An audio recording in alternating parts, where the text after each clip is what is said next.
How long has it been? 58 days. Are you sure? Yes, I've been counting. I've lost track of time. I think most of us have. Ugh. Are you okay? I don't know how much longer I can last. We can't give up. I know. But you know what bothers me the most? The stench.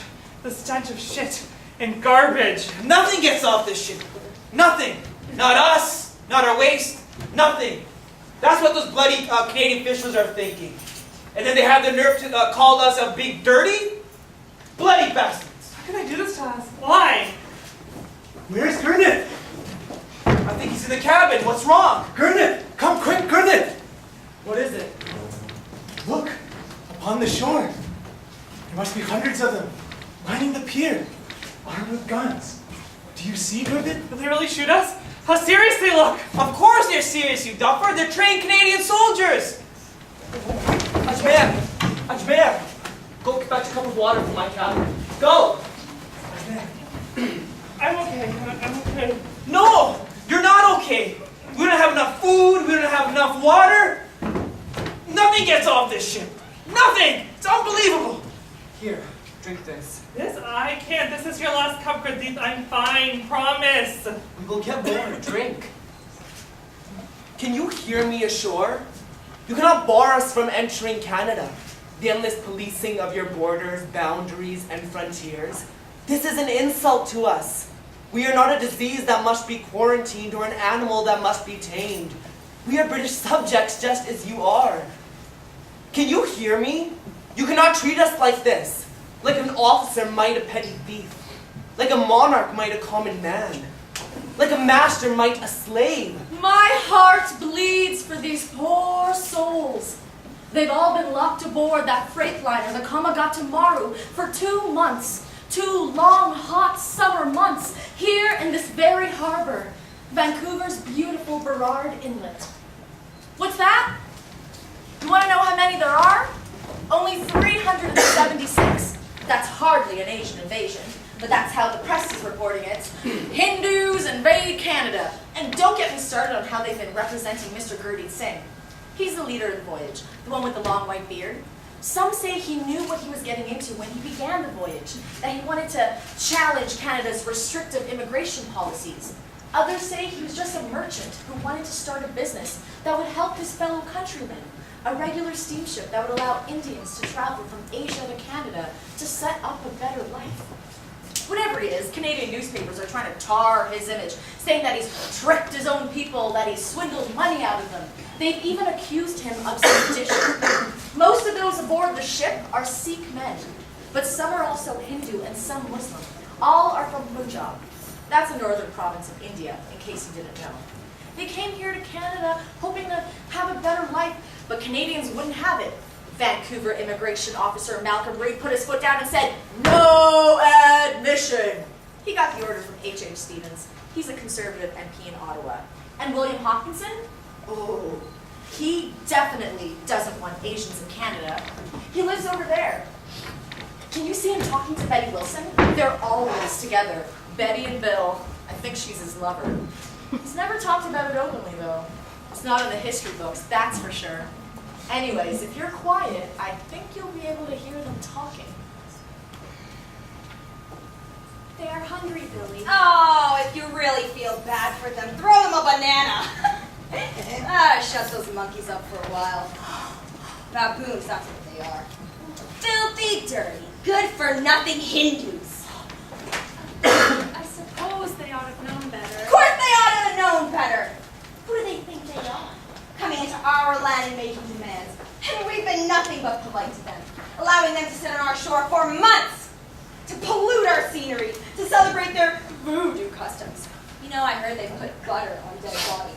Do you want that in Canada, Betty? No. It's just that I feel sorry for them. I mean, they are British subjects, and after all, Canada is a British dominion. Christ, Betty, if I didn't know any better, I'd say you were taking up their cause.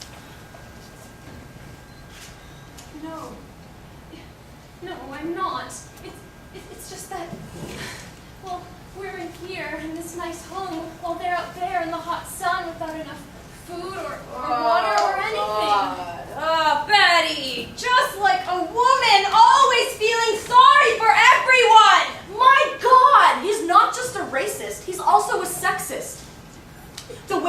condescends to Betty makes my blood boil.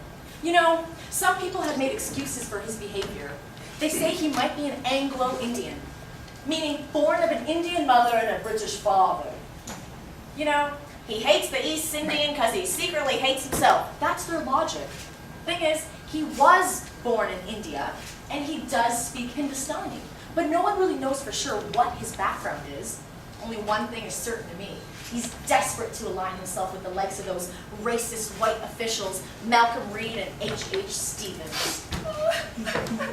Oh, God. Oh, Betty. Betty. Betty. Betty. Don't cry, Betty. Look. Look, I know these Hindu men. Look, get up. Look, I know these Hindu men. I've sat in on their meetings. I've heard their conversations. I know what they're like. It's true, he's not technically lying about that. Hopkinson was hired by the Canadian government to spy on the local East Indian community. Right here.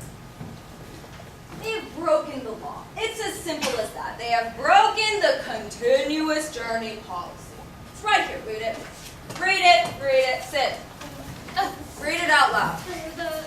The government shall prohibit the landing in Canada of any immigrant who has come to Canada otherwise than by continuous journey from the country of his birth and upon a through ticket purchased from that country or prepaid in Canada.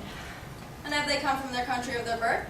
Betty, have they come from India? No, they've come from Hong Kong. That's right, they've come from Hong Kong. And have they made a direct journey? No, they haven't. They've made numerous stops along the way. In Shanghai and Moji and Yokohama, so you see, Betty. Betty! Keeping these men out is the legal thing to do. And therefore, it's the right thing to do. You mean it's the racist thing to do? I'll let you know a little secret, guys. This regulation was created in 1908 by Prime Minister Wilfrid Laurier. You see, Laurier was a strong believer in the idea of a white Canada. He didn't want the Chinese, the Japanese, the Hindus, the inferior races to take over our true north, strong and free. But he knew if he openly drafted a law that would exclude people from India, he would upset the local Indian community. He didn't want people to start asking questions, questions like, how come whites get paid more than East Indians? Or, why don't East Indians have the right to vote in Canada? The other problem was this. The British Empire had promised its loyal subjects that they could travel anywhere in the kingdom. South Africa, Great Britain, Canada, anywhere. So they told Laurier to be careful. They essentially told him this: make the racist law, but don't mention race. You see, the Brits were worried. Their rule in India depended on maintaining a certain image, that of the caring father looking after his children. In Canada, well, we all know Canada wanted to be the polite and peaceful nation it is today, and that is how the continuous journey policy was born.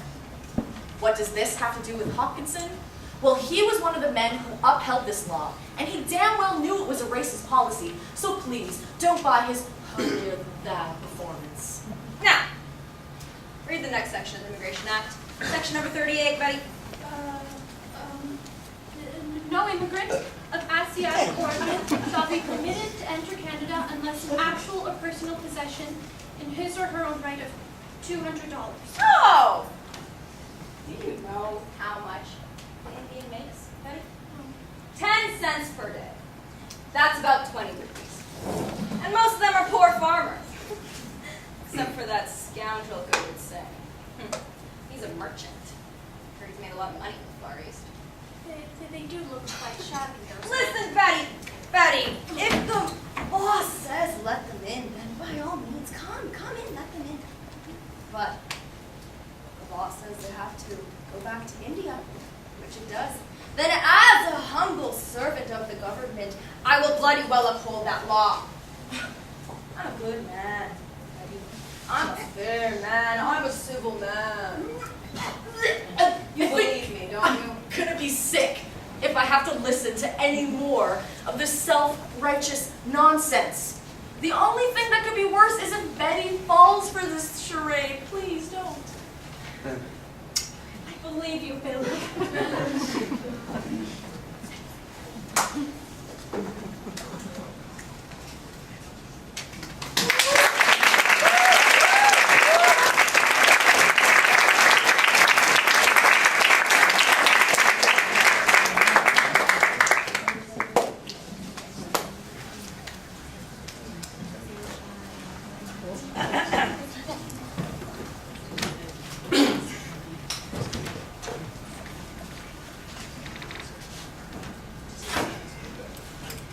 Rise we shall, O heroes of India.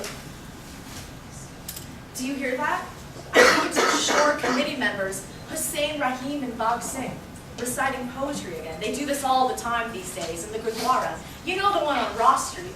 How passionate they sound.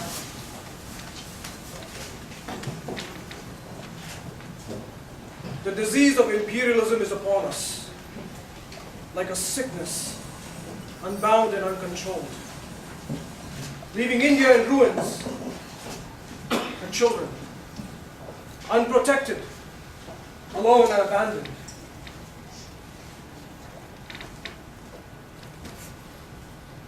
But we as Hindus, Sikhs, and Muslims, we as sons of Bharat Mata, will mend our mother's broken back, will repair her shattered spirits, will breathe life into her barren corpse. Rise we shall against the prejudiced gaze of our imperial masters, our cruel oppressors. Rise we shall with courage and resolve until our beloved India is independent and her children finally free.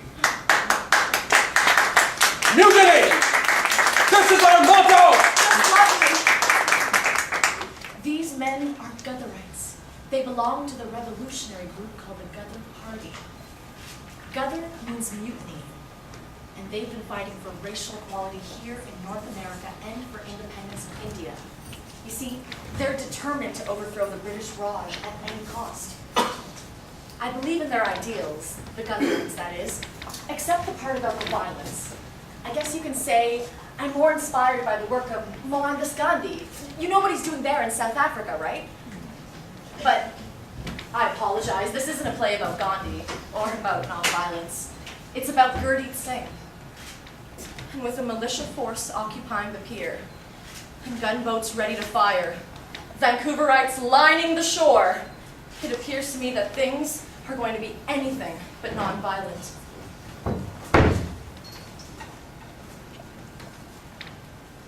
My brothers, my friends,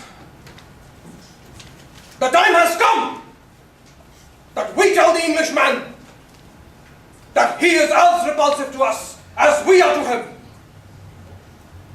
The time has come that we tell the Englishman that we will no longer be servile. We will no longer be slavish. The time has come that we tell the Englishman that he better take his white arrogance back to his cold country and leave our India to us.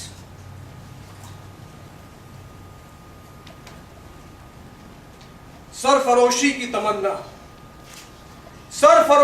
तमन्ना अब हमारे दिल में है। देखना है कितना दम बाजुए कातिल में है। वतन की राह में वतन के नौजवान शहीद हो। वतन की राह में वतन के नौजवान शहीद हो। वतन की राह में वतन के नौजवान शहीद हो। वतन की राह में वतन के नौजवान शहीद हो। पुकारती है ये ज़मीं व आसमां शहीद हो। वतन की राह में वतन के नौजवान शहीद हो। मेरा रंग दे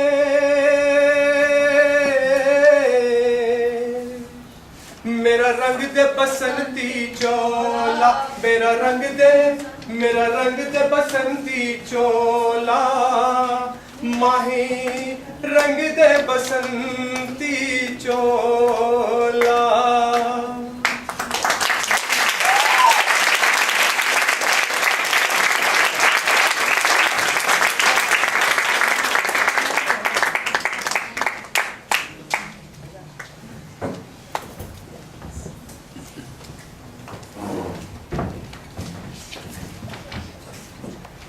Turn around. That's what we should do. Why ask for more trouble? But we've come this far. We can't give up now. Haven't we been humiliated enough? I'd rather go home to my own country. Your country. Let me remind you, your country has been occupied by the British. That in your country, you are no better than a stray dog on the street. So what do you propose we do? We have no weapons. But we have support. Let us not forget what our friends from the Shore Committee have done for us. They've helped us get legal counsel, raise money for our funds, smuggle food and supplies onto our ships. The Shore Committee is under 24-hour surveillance. What else can they do for us? That Hopkinson fellow follows Hussein Rahim around more closely than his own shadow. That's what I've heard. Why not return to India? There we can air our grievances. Surely the British cannot ignore us once we're face to face with them. We can demand redress. Redress! Poor naive Ajmer. If you go back to India, the Viceroy is not exactly going to lend you a sympathetic ear, is he? What will happen is this. You will land in Bajbaj. That's close to Calcutta. When you do, British troops will be waiting. They will open fire because they will suspect that you have all become aligned with the Ghadar movement. About 20 of you will die. 193 will be arrested. 62 will be shipped off to Punjab. The lucky ones, they'll go into hiding. The way I see it, we have two alternatives. We can submit and go back without food or water and die of starvation. Or we can disobey Canadian orders and risk our lives right here, right now. I, for one, prefer death here to the high seas. First, when Canadian soldiers board the Komagata Maroon, we will face them with sticks, bars, coals, and even pepper. Then, when we can no longer fight, we will descend to the boiler where the coal is. We will set fire to the steamer, and we will die, but so will the white soldiers. And we will forever blacken the history of Canada. Do you hear us out there? We will blacken the city of Vancouver. We will blacken Canada as it has blackened us. Did you hear that? I guess we can't really blame the passengers, right? I mean, the Empire made promises it wasn't willing to keep. Promises about the free movement of people, about porous borders. And the Canadians, well, they're hardly innocent here either. They pretended to be nice, but virtually made it impossible for any person from India to come to Canada legally.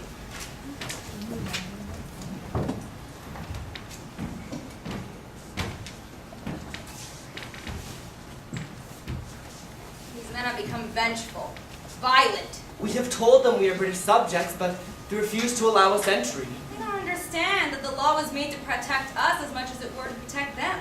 The law is being used as a moral pretense. Gurjit Singh arrogantly set out to defy Canadian law. I wanted to test the law to see if we could gain entry. Gurjit Singh tricked those men into coming onto that ship. When I saw firsthand the suffering you were enduring in the Far East, I wanted to lead the journey to Canada, to serve you, my ill-used countrymen. I will continue to protect the interests of this country. I will continue to fight for justice. We will not leave these shores. What happened? Did Gurjit Singh do as he promised? Well, the passengers didn't die at the harbor, nor did they set the city ablaze. They were saved, and so was Canada, I suppose, when a telegram arrived from the Prime Minister. If possible, this matter must be rectified without recourse to violence, it read. And so a man named Martin Burrell, Prime Minister of Agriculture of BC, came on the scene to speak on behalf of the Canadian government. What did Burrell do? Well, he struck a deal with our friends from the Shore Committee. Canada would supply the ship with food and water for the return journey if the passengers would agree to leave. Now, some people say that Martin Burrell tricked Hussein Rahim and Bag Singh, making promises he wasn't willing to keep. But others disagree. I guess we'll really not really know ever what actually happened. Anyways, the ship sailed away on July 23rd, 1914, but not before Gurdeep Singh would make a speech that will be forever etched in my memory.